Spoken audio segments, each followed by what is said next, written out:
વાલા મિત્રો, વડીલો, જીવનમાં ઘણું બધું જાણવા જેવું છે.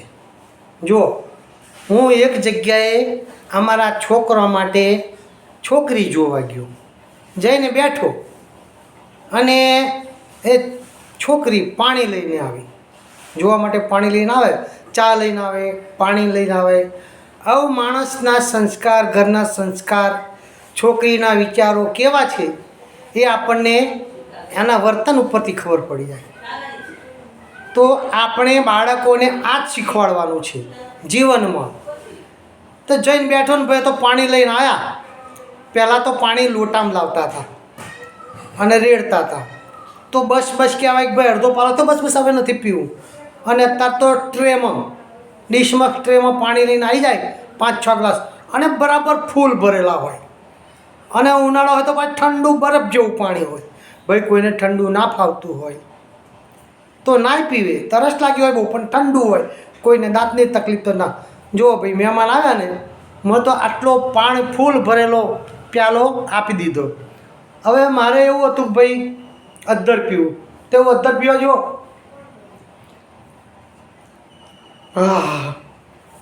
હવે મહેમાન ગતિએ જ્યાં હોય અને ફૂલ પાણી ભરેલો હોય પ્યાલો, તો તમારે મોઢે મોડવું પડે. અને અદ્દર પીવા જાઓ તો આ બધું પલળી જાય. જો મારા બધું પલળી ગયું. એટલે હંમેશા છોકરાને આ શીખવાડવાનું છે કે ભાઈ તમે કોઈ મહેમાન આવે ને પાણી આપો ને તો ગ્લાસ થોડોક ઊણો રાખવો, 1 ઇંચ જેટલો ઊણો રાખવો, એથી એને પીતા ફાવે. અને કોઈ પાણી પીને આવ્યો હોય ને તરત તમે આખો પ્યાલો ભરેલો પાણી આપી દો, આરોનું તો ભાઈ પાણીનો બગાડ. ગાંધીજી તો એક લોટી પાણી માટે કેટલી બધી કરકસર કરતા હતા. પાટ પ્યાલો આવતો હતો. હવે આપણે અહીં પાણી થોડુંક પીધું ને ઢોરી દીધું, પછી ચા લઈને આવે. ચા લઈને આવે ત્યારે ફૂલ રકાબી ભરી દે બરાબર. તો પેલો પકડે તો બિચારો દજાય અને એને પીતા પણ ના આવડે, વાર લાગે પીવામાં. આવું બને. પછી જ્યારે મહેમાન આવે અને જમવા બેસે ને ત્યારે આપણા લોકો શું કરે, એ ફૂલ ડીશ ભરી દેશે. શહેરમાંથી મહેમાન આવ્યા હોય તો ઓછું ખાય, ગામડાના મહેમાન હોય તો વધારે ખાય. તો આખી ફૂલ ડીશ ભરી દેવાની, કાઢ જ કરવાનું. ખાય એટલું ખાય, બીજું જાય ઉકૈડામાં કે ભેંસોને કે કૂતરાને ખવડાવી દેવું પડે. આવું થાય, બગાડ થાય. એટલે મૂકો, પહેલાં થોડુંક, ધારો સિટીના મહેમાન એના પ્રમાણમાં મૂકો. આપણા ગામમાં પ્રમાણમાં ના ખાઈ શકે તો એમને ઓછું મૂકવું. આપણા ગામના આ હોય તો પાછું એમને ખૂટે.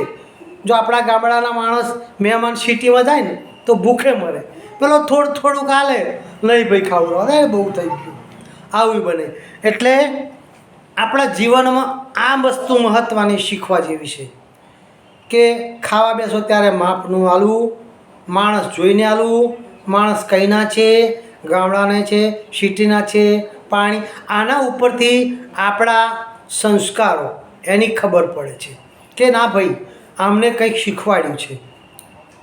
એટલે આવું મલાવાળા સંસ્કારો આપતા રહેજો, બાળકોને જીવનમાં કહેતા રહેજો. આવજો તારે.